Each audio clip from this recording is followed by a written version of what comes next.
So, be honest with me.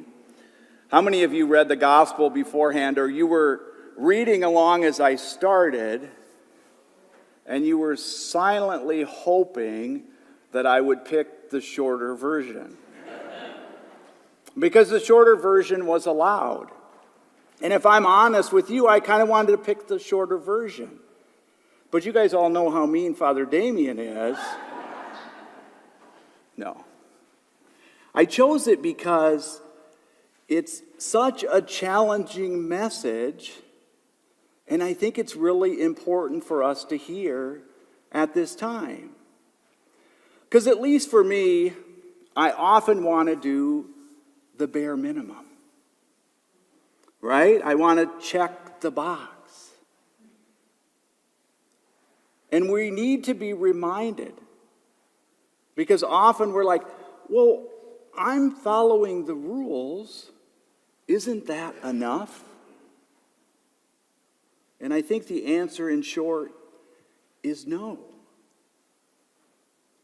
Because I believe what Jesus is saying is, it's not about the what. It's really about the why. Because why we do things gets to the heart. A couple examples.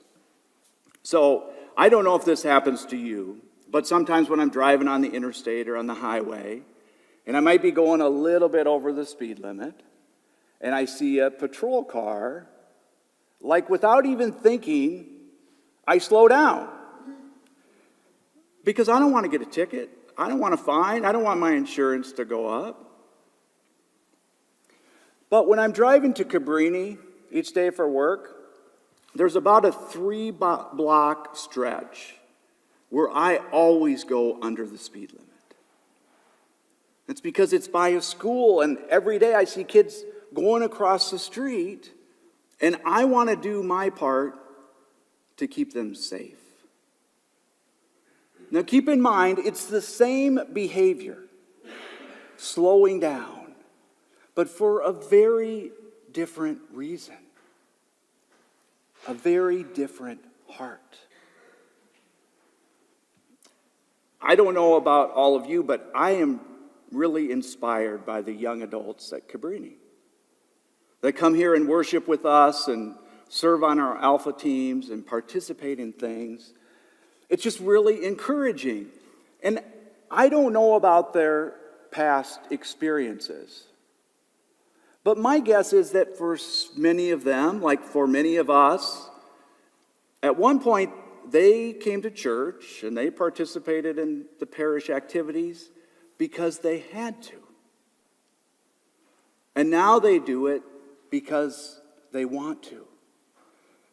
Again, it's the same behavior, but a very different heart. And so it is with Jesus. Because God's law was never meant to be a checklist. It was meant to teach you and me how to love. How to become more like Jesus. I have a friend who said something to me recently, and it struck me. She said, I have kind of always known that God loved me. And she said, I saw that as a great grace that I was given. But she said, more recently, I started to realize that God wanted everything. He didn't just want a part of me. He wanted everything. He wanted my heart. Jesus does want more from us, from you and from me. But he also has more for us. His desire is that we open our hearts to him more fully. That we can experience his great love and then share it with others. That is what the law is meant to teach us.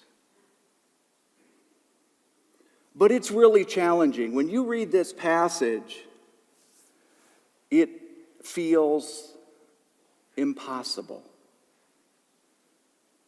And I think you're right.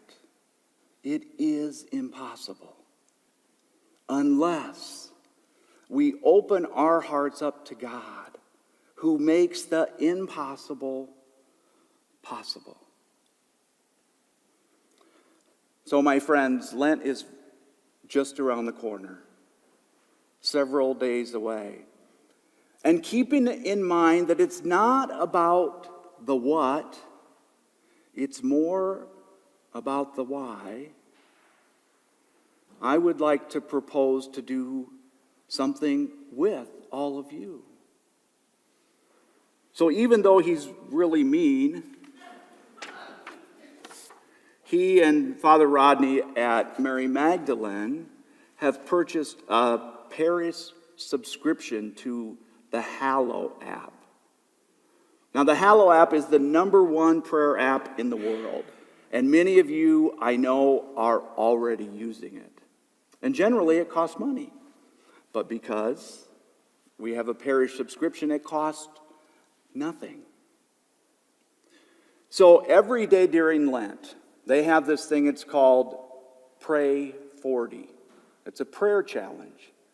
And every morning, you open up the app. In fact, it'll send you a little reminder. And you open it up, and you listen to the reflection, the prayer, whatever it is for that day. It takes about 10 minutes. But I would propose that we do this together as a parish. And if you need more information, there's handouts in the bulletin, and we're happy to help you. If an app is not an option for you, there's also the Lenten booklet that you'll get when you leave today. Again, every single day there's a little reflection that we can pray together. So let's do this together, not because we want to check a box or follow a rule, but because we desire that during this season of Lent that we grow in our relationship with God and we grow in our relationship with each other. I firmly believe that if we do it for the right reason, that you and me and our whole parish community at the end of this Lenten journey will be more like Jesus.